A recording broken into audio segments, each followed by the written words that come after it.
Awesome. So everyone, welcome back to the Lead Gen podcast, where we interview successful business owners around the country. Today, we talk with Seth Price. Seth is co-founding partner of Price Benowitz, LLP, with 3 offices located in Maryland, Virginia, and District of Columbia, with over 40 attorneys. Seth is also the co-founder of BluShark Digital, which is a digital marketing company. Seth, happy to have you on today. Great to be here. Thanks for having me, Chris. Anytime. So, Seth, I want to pick your brain on a couple things, but where I really want to start is 40 attorneys, 3 successful law offices, successful digital marketing company. Who was Seth growing up as a kid? Did you always have this drive as an entrepreneur? You know, it's funny.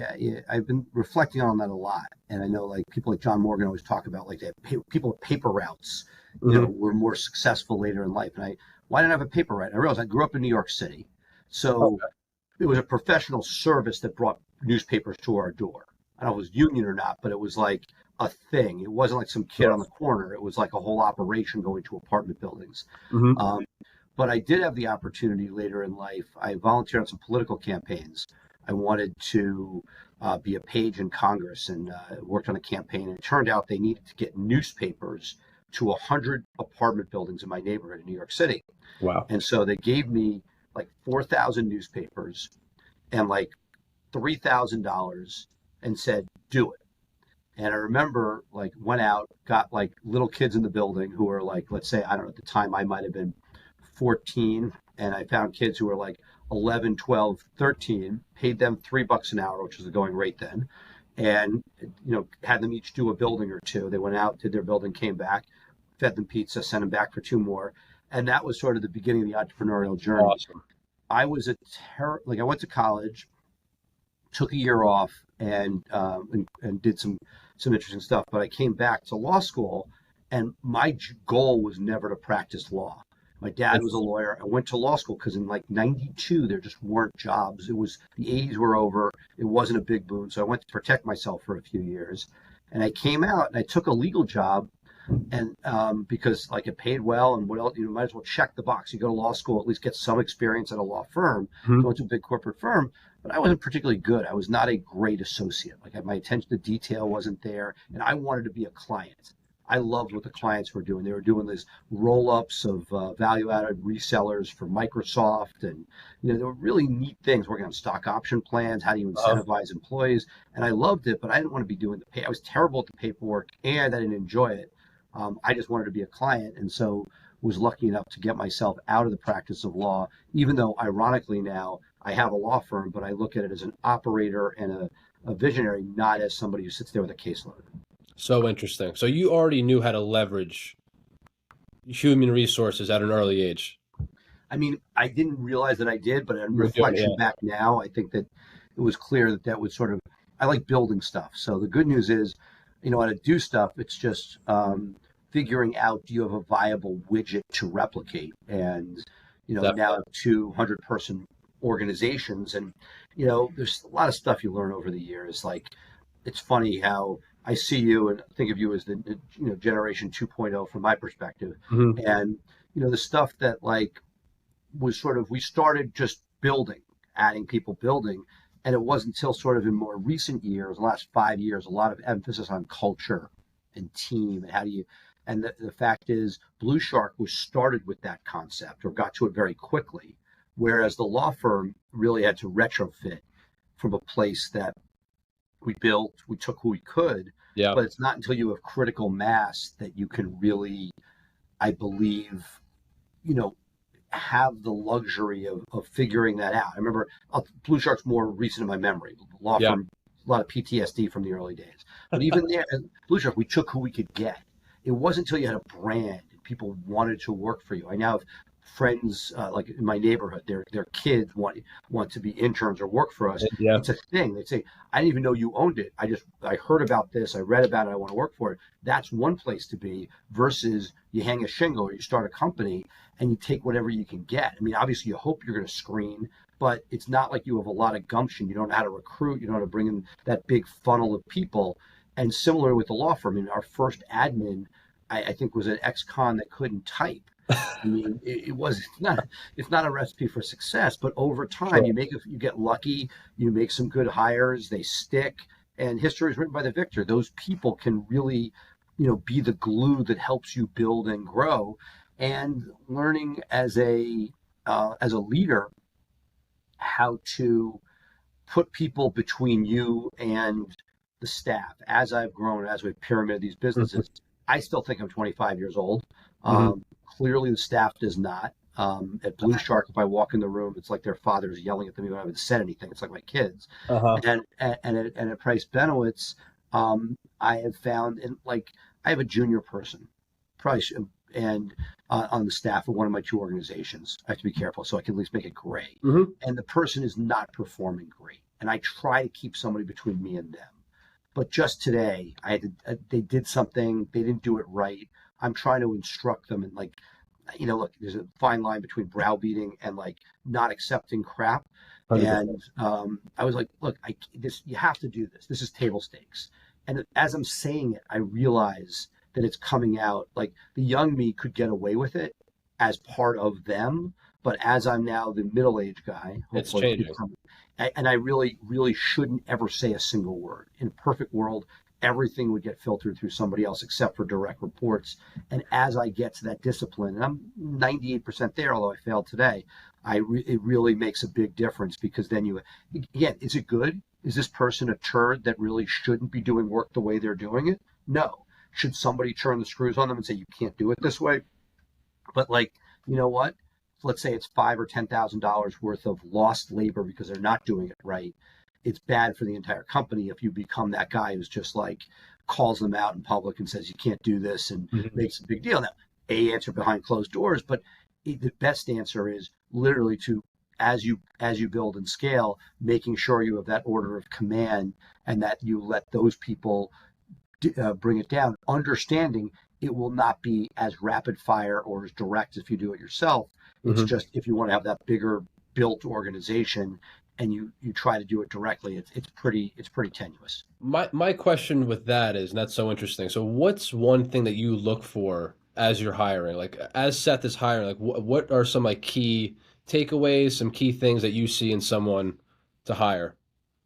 I think that I've seen it the best at BluShark, right? BluShark's a much more homogeneous group in the sense that we hire anybody that we can get to do a job, but it tends to be the people interested in digital marketing Hmm. skewed towards the Gen Z demographic. And so culture becomes such a big piece of it. There are people, I just dealt with a guy who would be an amazing hire. But if it's going to grind and cause friction amongst that group, and this is another youngster, Hmm. but it is hiring because if you can get the culture right, amazing things can happen. And even if somebody is not as ideal, then it's great. There are things that I think that go too far, and Hmm. I've talked about this in other places where years ago we had a situation where there was somebody who wasn't performing and we kept a person because they fit into culture. I think that that's wrong too. That like that there's you can go too far with it, but that said, most businesses, particularly law firms, are like culture is aspirational. They push, they push. For many years, I looked at it and sort of poo-pooed it as you know, it was, core values that were on somebody's wall in a framed, thing. It was nonsense. The companies didn't follow this. It was crazy. Hmm. That said, I've really been schooled over the last years to show that when you get that right and those words have meaning and people buy into it, and like anything else, you say it over and over again, it makes sense. And I'll tell you a quick story. When I started the digital agency, it was BluSpark Digital. Oh, really? Yeah, yeah, BLU Spark Digital. I loved it. Spark was big in digital. A lot of friend companies had it, Uh-huh. and that was good for a number of months. So I got a cease and desist letter saying you got to change your brand. The name is ours. You can't use it. And I was like, I don't want to change it. I went to my IP lawyer friend. He said, well, you could pay me 80 grand and then change it, or just change it. Second lawyer gave me the same advice. I'm like, okay. So I'm at a Sharks game with David Breton, who's the president of BluShark, big hockey guy from Minnesota, and we saw Shark. I'm like, man, if we change one letter, BluSpark to BluShark. And at first, I didn't love it.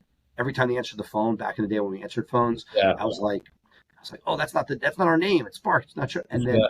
you say it for like 2 months and it becomes a thing. And I think that some of those core values that as you say them, the day you start, you may be aspirational, but if you start saying them and interviewing for them and discussing them, that that comes together in a really positive way. And I think that, I've seen business leaders who have written books in the legal space in particular. And I read the book, I'm like, this is full of crap. Yeah. And it's aspirational, but they really don't treat their people this way. They don't do what they say in the book. And then I look a few years later and they're actually doing it or much, much closer to it. And I'm like, wow, sometimes you have to put that beacon out there and move towards it rather than, if you sort of said, oh, we're a hot mess and everybody hates each other versus, hey, we're putting this in place and we're going to start hiring for it. We're going to do it. Some people will leave because they don't buy into it. But Hmm. as we start pushing that over and over again, and then interview candidates start talking about it, just the way they started saying Blue Shark. And after a while, that's the name. And it sticks and it's as if we never had anything else. I think similarly, if you put those core values in place and start sort of, that's your mantra, that's your hiring, it's what people see. And if somebody says, they don't believe it, they may find their way out. As that starts to take hold, you can do really, really powerful things. That's so interesting. Because again, the root word of culture is cult. You're really building out a really cult based, team I to, never thought of it that way, but yes. yeah, no, for sure. So I really also want to pick your brain too on what made you start Blue Shark. Just about to say Blue Spark, but Blue Shark. What made you start that venture?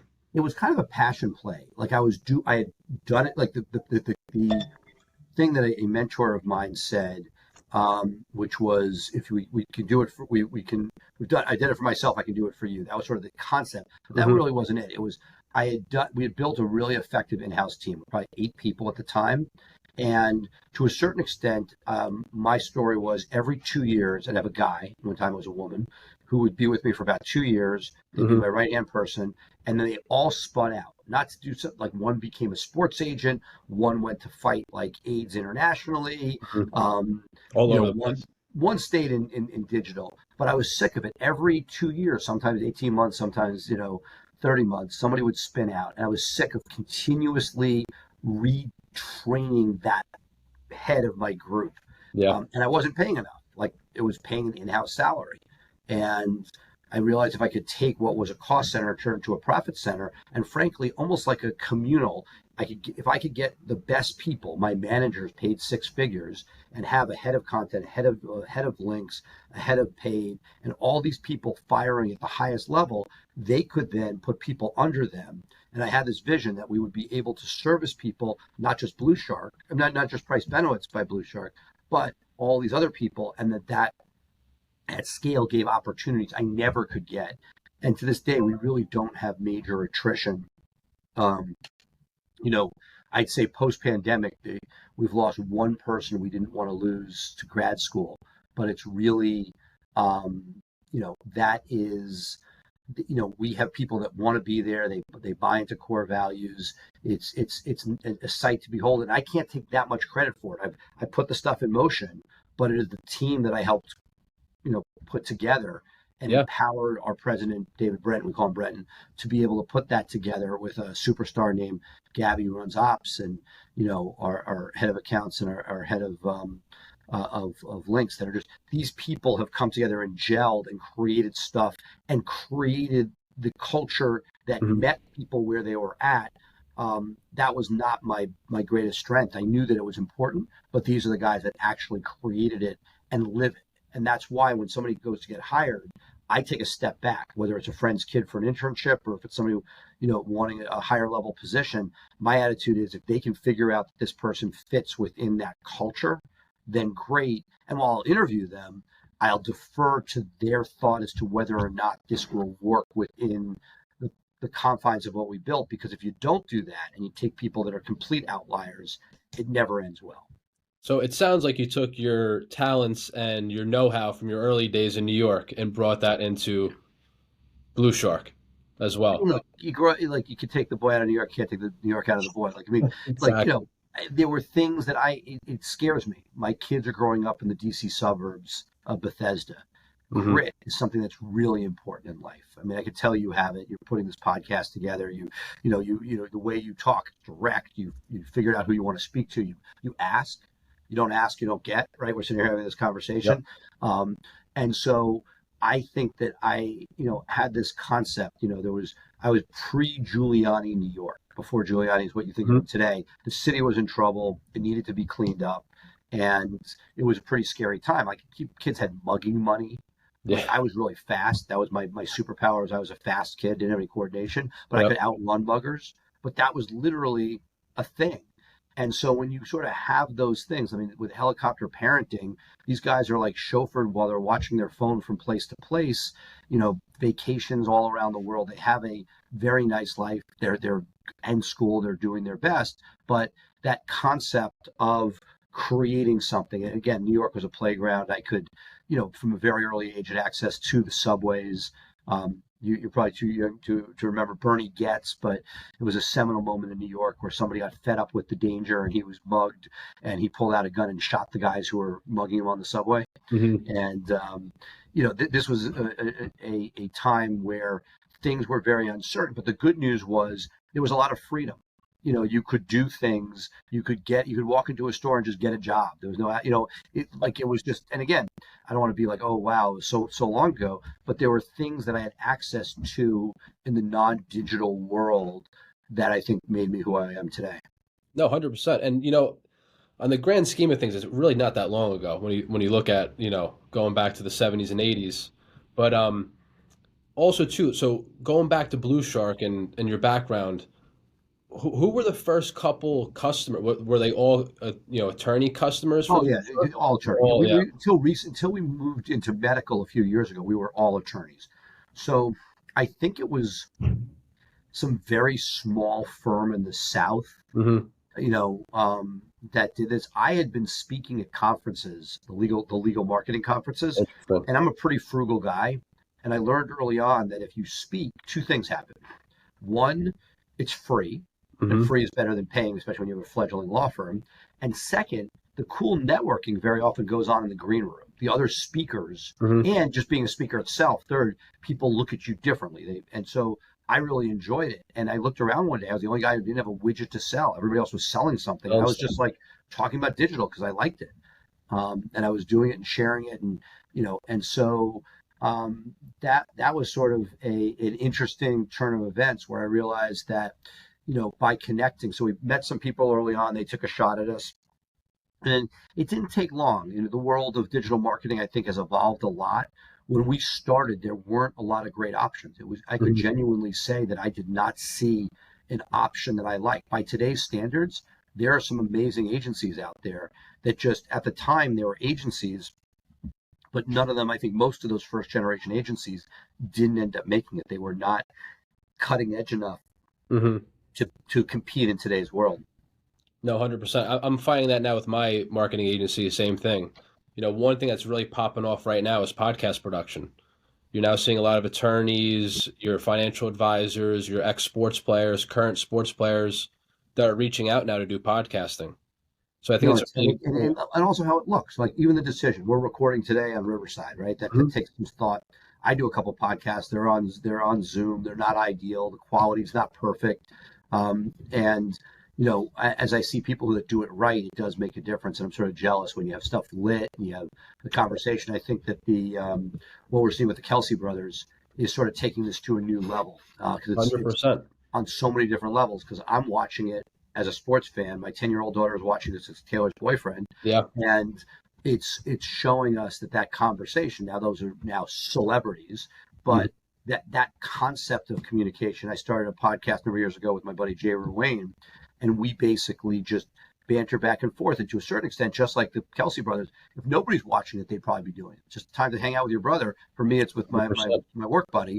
But those things can be great, and I think as you niche with them, you can really, um, you know, gain audience share for very specific things.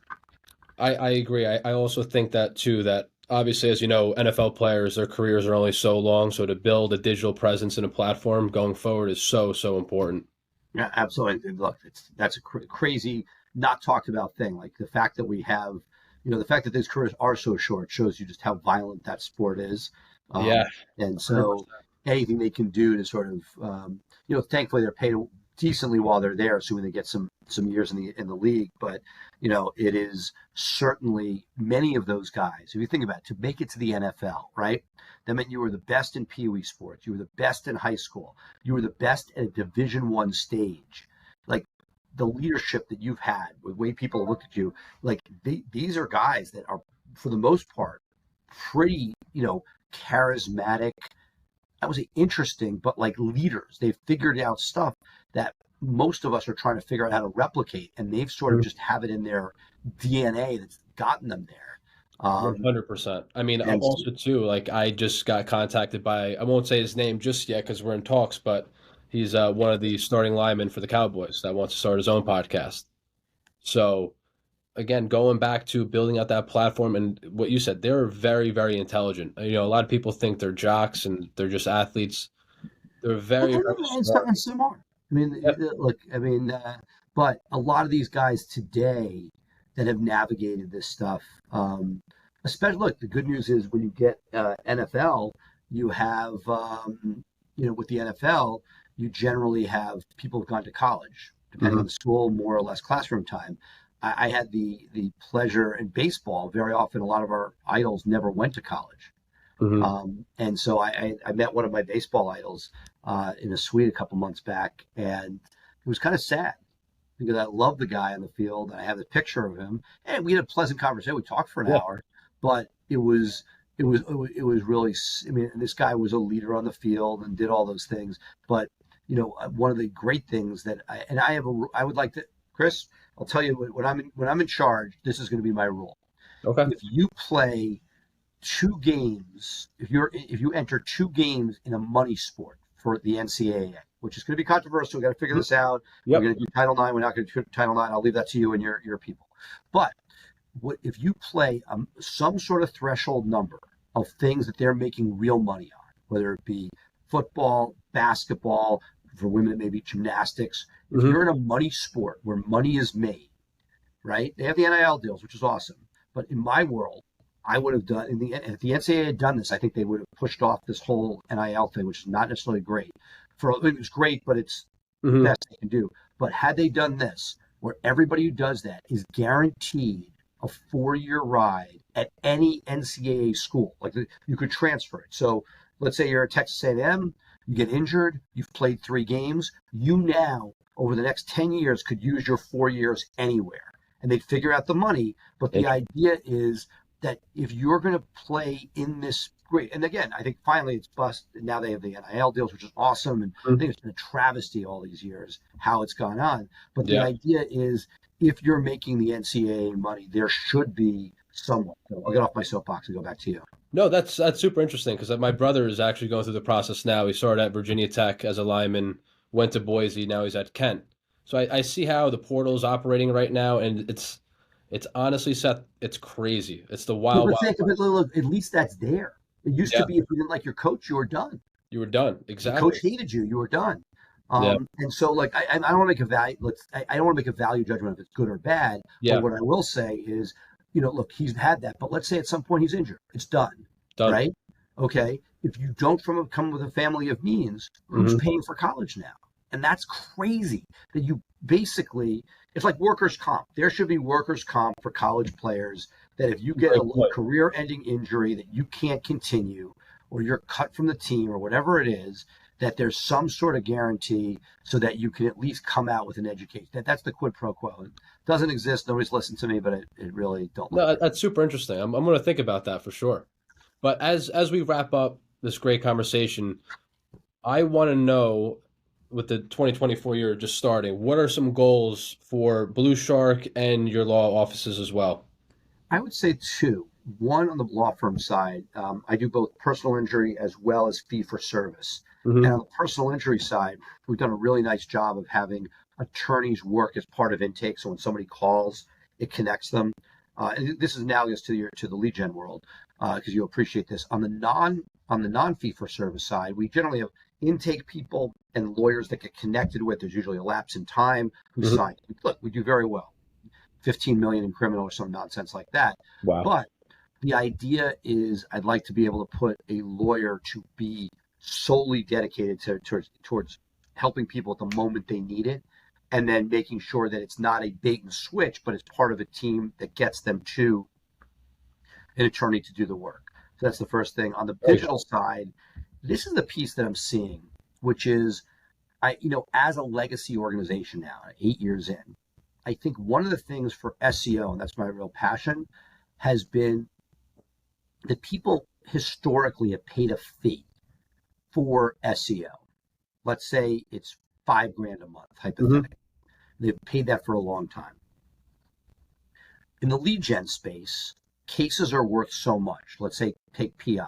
It might be, $250 per lead, and they expect every 4 to be a case. I have bad law. Mine might be every 6 or 7. Whatever it is, there's a value to a case. And that SEO has always been like, oh, we're paying this and we should get unlimited cases.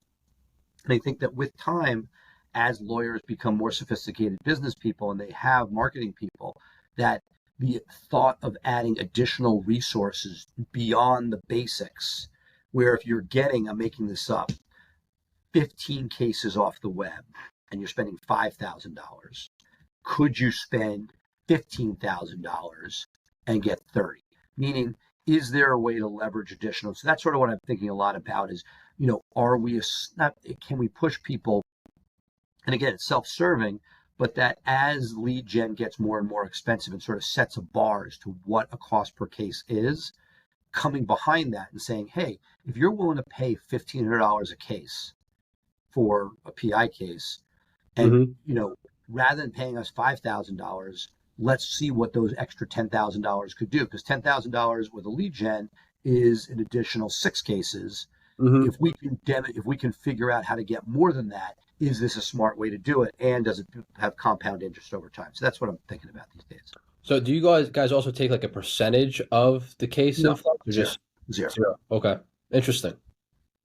Yeah, I think as lead costs go up, I also think we're going to see some of the old advertising ways of marketing also come back. Your news, your magazines, billboards, and whatnot. Well, I think they already are.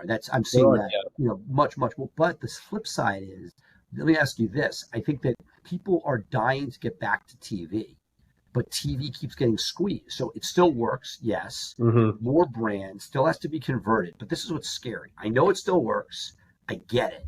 But ratings keep falling on broadcast TV. And nobody's really seemed to successfully, I shouldn't say nobody, very few people have cracked the OTT code, right? There's a lot of digital inventory that people don't love converting. I'm sure on the mass tort side, some guys have targeted, God bless them, retargeting, all that. But for the most part, mass media OTT does not seem to convert the same way that broadcast did when it was the thing. And every year, the ratings go down. News stations are cutting back. There are less and less viewers. Everybody's cutting the cord. As the next generation ages in, there are no cords to cut. They've never had a cord. So as that shrinks every single year, I almost feel like it was the AOL. If you're old enough to remember, AOL was the choice for dial-up, and you got the discs in the mail, and you log in, and every year they were making a bunch of money on $5 a month for having an AOL email address. And slowly people said, oh, I can port it somewhere else. But a lot of people were too scared. They stayed with it. But every year that revenue went down. So my question is, what will replace it?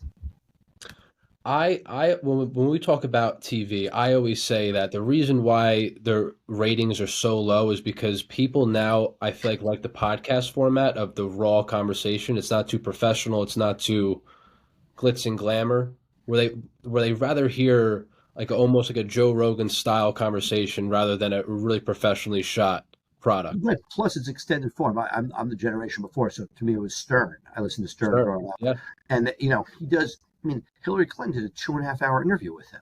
I mean, you don't get that anywhere else. His average interview is over an hour and a half of unadulterated conversation, and it's like anything. If you ever do like a networking lunch, you might have a meal, and if you have if you stay for dessert, that much more interesting stuff happens. Try it next time you do a networking lunch. Check comes. You ready for dessert? You say, no, I don't want to eat it. have dessert, and it's almost like that extra piece. So I totally feel you. And it's choices, short attention span. My Very. kids watch YouTube because it bounces from thing to thing. I do it. I sit in bed and Yeah, scroll. scroll. Um, and so the idea that the cadence of, I mean, I don't think I could name a single broadcast comedy or maybe even drama. I don't even know what's on the air anymore. Me too. I Like have they, no they idea. advertise some stuff during the Super Bowl, and what it's always like a cooking show, but short of that reality-esque stuff, Yeah, it's really tough to compete against the first non-commercial, but the creativity that's given to these groups. And every once in a while, there's an anomaly. I know the Americans. That's a long time ago now. That came from a cable provider, but it's the stuff coming out from the streaming services is just brilliant huge. compared to the nonsensical formulaic stuff that was pushed on us for years. Huge. I mean, you look at Kick, you look at some of these platforms. I mean, Kick is doing deals. Even Spotify. You look at Joe Rogan's Spotify deals, some of these other podcasts. There's some huge money behind these platforms, which is cool to see. But Seth, I will say this was an awesome conversation. I could tell I could talk to you for hours upon hours about your digital marketing company, your law offices, but I really appreciate your time. Would love to have you back on eventually at some point this year to check in on your goals. But this was awesome. Awesome. Thanks for having me. It's a lot of fun. Yep. Thank you, Seth.